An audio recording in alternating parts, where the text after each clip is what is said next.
Avant de plonger dans cette histoire incroyable, pensez à vous abonner à la chaîne et à activer la cloche. Ici, chaque récit a quelque chose à dire, et vous ne voudrez pas en manquer un seul. Richard Belmont était l'un des hommes les plus puissants de son époque.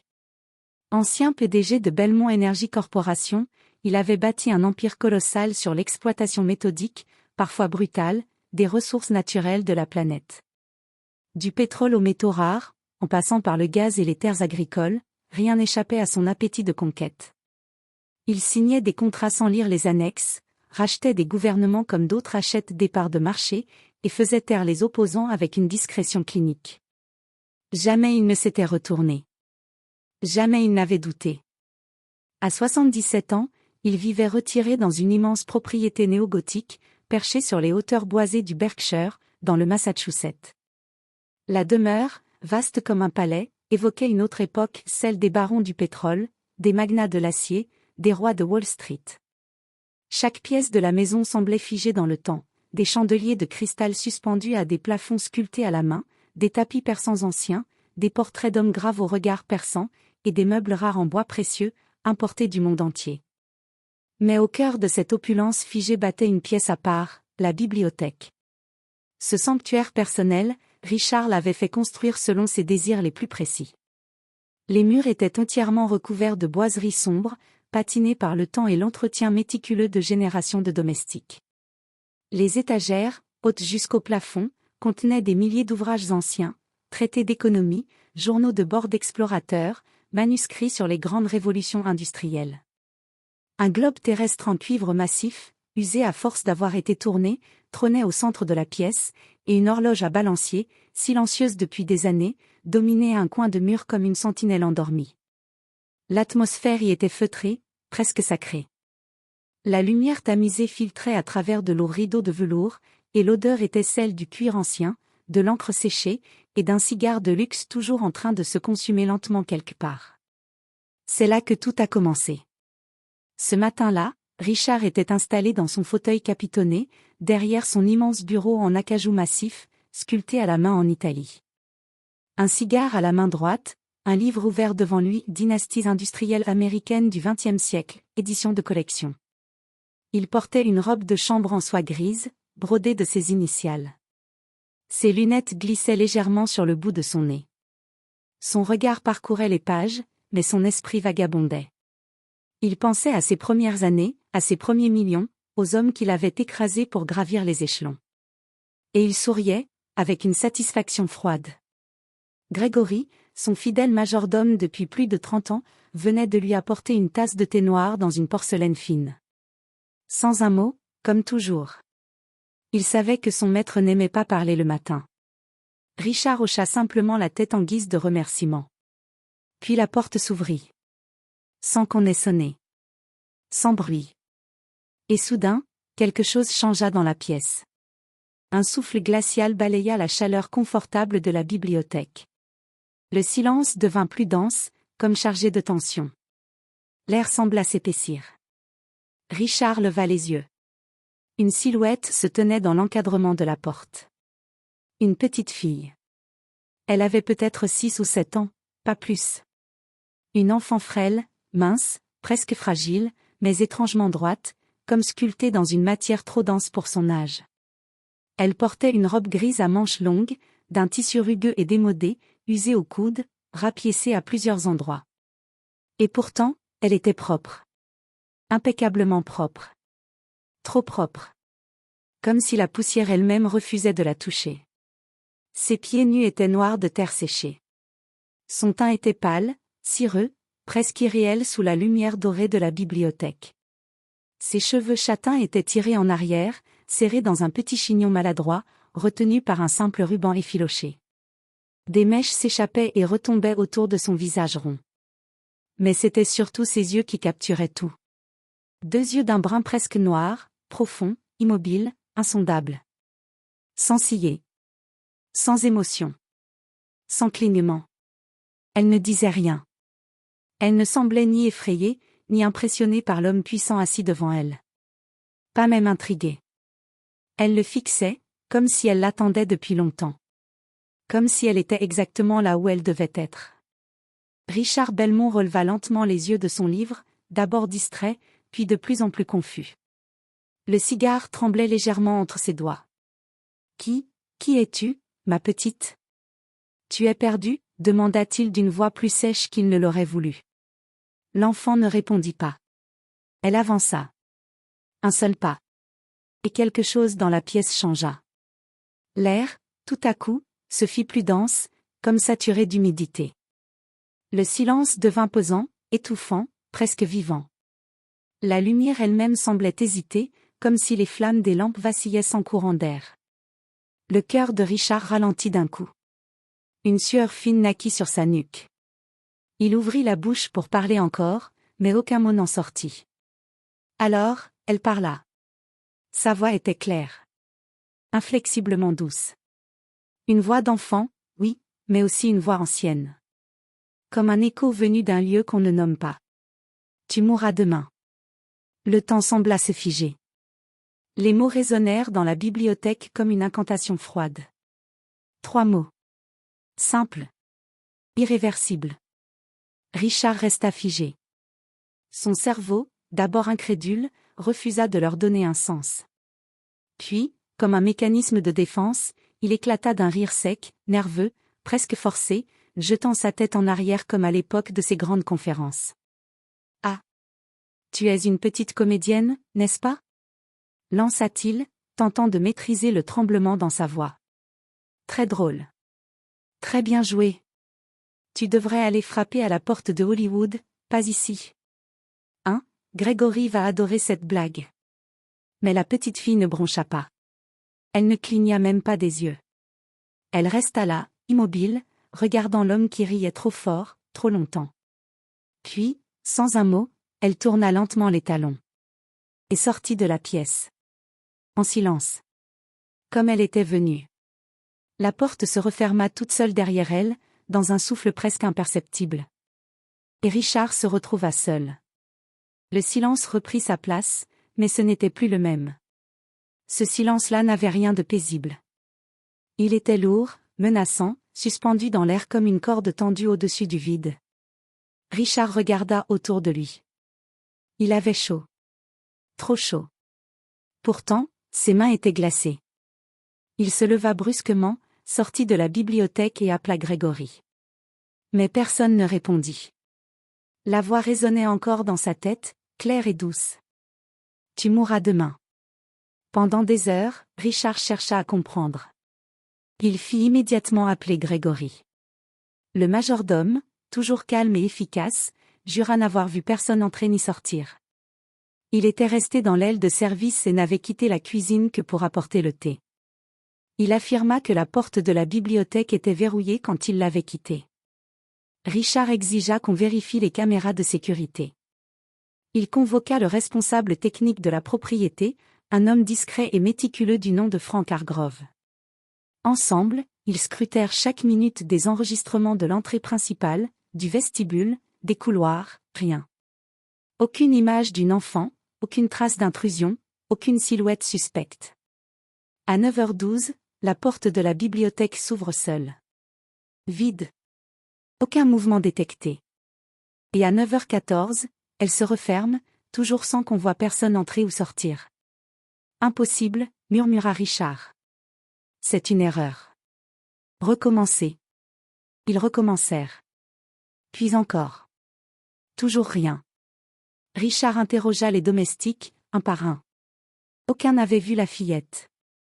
Aucun n'avait entendu de bruit. La gouvernante, Mrs. Langford, lui assura qu'aucun enfant n'était sur les lieux. Pas même parmi les visiteurs ou le personnel. Il n'y avait aucune explication rationnelle. Et pourtant, elle avait été là. Il l'avait vue. Elle avait parlé. Et ces mots, « Tu mourras demain » résonnaient encore dans sa mémoire avec une netteté effrayante, comme une brûlure au fer rouge dans sa conscience. Il tenta de se convaincre que ce n'était qu'une hallucination. Un rêve. Mais il connaissait trop bien son esprit, froid, méthodique, logique. Il n'était pas fou. Et c'est justement cela qui le terrifiait. Lorsque la nuit tomba, Richard ne dormit pas. Il s'agita dans son lit, l'oreille tendue à chaque craquement de la maison, au moindre gémissement du vent contre les vitres. L'horloge de la bibliothèque résonnait lentement dans les couloirs, comme si chaque battement du balancier comptait les heures qui le séparaient du lendemain. À 3h14 du matin, incapable de supporter davantage le poids de l'incertitude, il se leva. Il traversa les couloirs en robe de chambre, une lampe torche à la main, le visage creusé par la fatigue. Il descendit à la cave, passa devant la salle des coffres et s'arrêta devant un petit coffre-fort intégré au mur de son bureau privé. Il en composa le code, une suite de chiffres qu'il n'avait pas tapé depuis presque 20 ans, et l'ouvrit. Un souffle de moisi, de papier ancien et de secrets verrouillés lui monta au nez. À l'intérieur, des dossiers. Une vingtaine, soigneusement étiquetés à la main, avec des codes, des initiales, parfois des noms de lieux. Certains dossiers étaient scellés, d'autres simplement empilés. Il les sortit un à un, posant les enveloppes sur le bureau comme un joueur de poker abattant ses cartes. Contrat S à 25, gisement canadien. Dossier Nightingale, disparition presse 1986. Opération Albert, lobbying environnemental. Puis son regard tomba sur un dossier jauni, plus ancien que les autres. L'encre du titre avait pâli, mais il le reconnut aussitôt. Mwoko, Afrique de l'Ouest, 1991. Un vertige le saisit. Ce nom. Il ne l'avait pas entendu depuis des décennies. Il ouvrit le dossier d'une main lente, tremblante. À l'intérieur, des photos aériennes, des relevés de terrain, des rapports d'évaluation. Et des copies de télégrammes internes. Les documents évoquaient un village de brousse, isolé, situé sur une zone pétrolifère particulièrement riche. La société Belmont Energy avait tenté d'obtenir l'autorisation d'exploiter le site. Les chefs de village avaient refusé. Trop de légendes anciennes, disait-il. Trop de mémoire dans ces terres. Richard tourna les pages. Des lettres d'avocats. Des échanges entre actionnaires. Et un mémo, à son nom, daté du 12 mars 1991. Autorisation exceptionnelle accordée pour recourir à des moyens dissuasifs afin de libérer le site. Priorité, productivité. Opération à réaliser hors de toute couverture médiatique. 0 témoin. Il se souvenait vaguement. Une époque trouble. Une guerre civile en arrière-plan. Des hommes armés, sous-traités, pour sécuriser la zone. Mais il n'avait jamais voulu les détails. Il avait délégué. Il s'était contenté de signer. Puis, au fond du dossier, une photo. Brûlée sur un coin. Floue. Mais identifiable. Des huttes en feu. Une silhouette au centre. Un corps de femme. Puis un enfant. Couché dans la poussière. Richard ferma brutalement le dossier. Sa gorge se serra. Il se leva, chancela, recula contre le mur. Il avait signé leur fin. Leur effacement. Leur silence. Et maintenant, ce silence parlait. Il respirait difficilement. Ses mains tremblaient.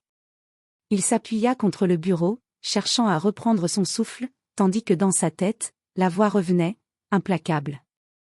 Tu mourras demain. À minuit pile, l'horloge à balancier de la bibliothèque se mit à sonner.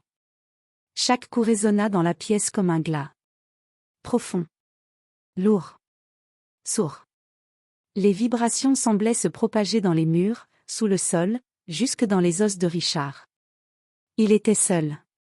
Assis dans son fauteuil de cuir, les tempes humides, la chemise collée à son dos par la sueur. Ses mains tremblaient. Sa respiration était courte, irrégulière. Depuis qu'il avait rouvert ce dossier, il n'avait pas fermé l'œil. Son regard fixait le globe en cuivre au centre de la pièce, mais il ne le voyait pas vraiment. Il écoutait. Il attendait. Il redoutait. Un silence inhabituel s'était installé, si dense qu'on aurait pu entendre tomber une plume.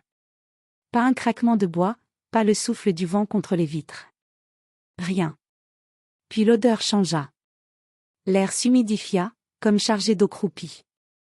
Une senteur ancienne, âcre, comme celle d'un sous-sol abandonné, d'une cave oubliée. Le parfum des choses mortes depuis longtemps, revenu à la surface. Le feu dans la cheminée s'affaiblit soudainement, comme aspiré. Une lumière plus froide se glissa dans la pièce, sans qu'on sache d'où elle venait. Et alors, il la vit. Elle. La petite fille. Debout, près du globe. Immobile. Identique à la veille. Même robe grise, même chignon maladroit. Ses bras pendaient le long de son corps. Sa peau semblait plus pâle, presque translucide. Ses yeux, eux, étaient plus sombres encore. Vastes. Profonds comme des puits sans fond. Elle ne bougeait pas. Elle ne parlait pas. Et pourtant, elle pesait sur la pièce comme une main glacée sur une gorge. Richard se redressa lentement, le cœur battant à tout rompre. Sa bouche était sèche. Que veux-tu? Balbutia-t-il. Tu n'existes pas. Tu es un cauchemar. La petite fille inclina très légèrement la tête, comme une marionnette. Puis elle parla. D'une voix posée. Aucune colère. Aucun cri. Seulement une certitude. Je suis la mémoire, dit-elle. La mémoire de quoi? Demanda-t-il, la voix brisée. Celle que tu as effacée. Celle que personne n'écoute. Celle qui meurt, encore et encore, dans le silence de vos archives. Mais je suis encore là. Elle leva lentement la main droite. Les murs de la bibliothèque frémirent. Un vent glacé souffla sans origine, faisant trembler les pages des livres, vaciller les flammes, grincer les étagères. L'horloge s'arrêta. Le globe se mit à tourner sur lui-même, lentement, d'un mouvement sourd. Et des silhouettes commencèrent à apparaître. D'abord floues, presque transparentes, comme des reflets dans l'eau. Puis plus nettes. Une femme enceinte, les mains posées sur son ventre, le regard vidé d'expression. Un vieil homme aux traits burinés, tenant un bâton de marche brisé. Un garçon couvert de cendres, le visage noirci, les yeux grands ouverts. D'autres surgissaient encore. Des ombres d'enfants, des mères, des vieillards. Tous debout dans la bibliothèque. Immobiles. Silencieux. Ils fixaient Richard. Et Richard les reconnaissait.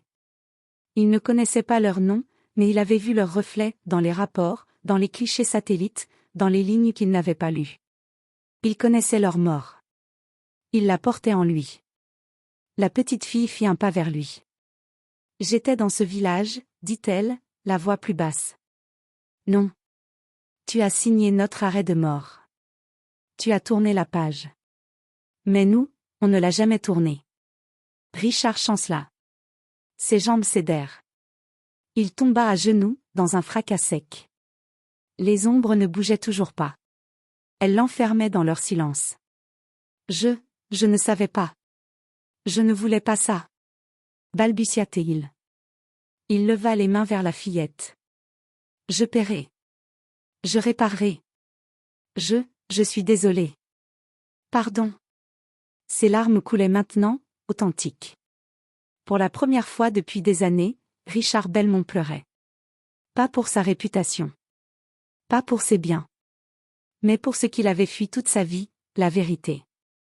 La petite fille le regarda longuement. Puis elle répéta, sans haine. Comme un jugement déjà rendu. Tu mourras demain. Elle posa une main pâle sur son cœur, sans quitter Richard des yeux. Et ce ne sera que justice. Au même instant, l'horloge se remit à fonctionner. Un seul battement du balancier. Les flammes reprirent vie dans la cheminée. Les silhouettes s'effacèrent une à une, aspirées par l'ombre. Et la petite fille disparut. Ne restait plus que Richard, à genoux sur le tapis, secoué de sanglots, seul face au passé qui, enfin, s'était levé pour parler. Le lendemain matin, à 7h04, Grégory poussa la porte de la bibliothèque, comme chaque jour depuis 15 ans. Le plateau d'argent vibrait légèrement dans ses mains à cause du tintement de la porcelaine. Il lança d'abord un regard vers le fauteuil près de la cheminée, vide. Puis vers le bureau en acajou. Et là, il s'immobilisa, le souffle coupé. Richard Belmont gisait au sol. Raide. Les yeux écarquillés, la bouche ouverte dans un cri muet. Une main crispée sur sa poitrine, l'autre tendue vers le vide, comme s'il avait voulu repousser quelque chose. Ou quelqu'un. Il n'y avait aucun signe de lutte. Aucun désordre dans la pièce. La grande horloge affichait minuit, figée, arrêtée au moment précis où l'horloge avait sonné la veille. Le médecin accouru déclara un simple arrêt cardiaque. Mort naturelle, conclut-il. Pourtant, personne n'avait jamais vu un visage exprimer une telle terreur. Même les agents des pompes funèbres en furent bouleversés. Sur le bureau, quelque chose attira l'attention de Grégory. Une robe d'enfant. Grise. Propre. Soigneusement pliée. Par-dessus, un papillon noir était venu se poser, comme une sentinelle silencieuse. Et juste en dessous, gravé à même le bois noble du bureau, avec une précision presque chirurgicale, un seul mot. Souviens-toi. Les rumeurs se propagèrent. Des employés murmurèrent que Richard avait vu quelque chose cette nuit-là. Que le milliardaire n'avait pas fermé l'œil. Les caméras de sécurité n'avaient rien capté, mais la température de la bibliothèque avait chuté inexplicablement à minuit. Les experts en technologie n'avaient aucune explication. Des mois plus tard, un journaliste indépendant, Ava Macmillan, reçut un dossier anonyme. Des copies d'archives, des photos, des témoignages anciens. Le nom de Mboko revenait. Une carte annotée. Des dates. Des ordres signés. Une enquête débuta. Des survivants du village surgirent de l'oubli. Ils racontèrent ce qu'ils avaient vu, ce qu'ils avaient perdu. Des enfants brûlés dans leur sommeil. Des femmes violées avant que leur hutte soit incendiée. Des puits empoisonnés. Et toujours ce même nom, en haut des documents, Richard Belmont. Le scandale éclata. Les médias du monde entier s'en emparèrent. Belmont Energy s'effondra en bourse. Des membres du conseil d'administration furent poursuivis. Des compensations financières furent versées à des familles éparpillées à travers l'Afrique de l'Ouest. Un mémorial fut érigé à Mboko. Une stèle gravée de noms. Devant elle, une statue, une petite fille en robe grise, debout, immobile, le regard tourné vers le nord. Mais Richard Belmont n'assista jamais à la chute de son empire. Aucun tribunal ne put le juger. Aucune cellule ne l'enferma. La justice s'était passée autrement. Silencieuse. Ancienne. Implacable. Et ailleurs? Des années plus tard, dans une ville à des milliers de kilomètres de là, un homme d'affaires quittait son gratte-ciel en riant au téléphone, ignorant les vies qu'il venait de broyer avec une signature. Il descendit dans sa bibliothèque privée, le cœur léger. Quand il leva les yeux, elle était là. Une petite fille, en robe grise. Debout. Silencieuse. Immobile, à côté d'un vieux globe poussiéreux. « Qui es-tu » balbutia-t-il, la gorge sèche. Elle le fixa, sans un mot. Puis, d'une voix douce, implacable, presque tendre. « Tu mourras demain. »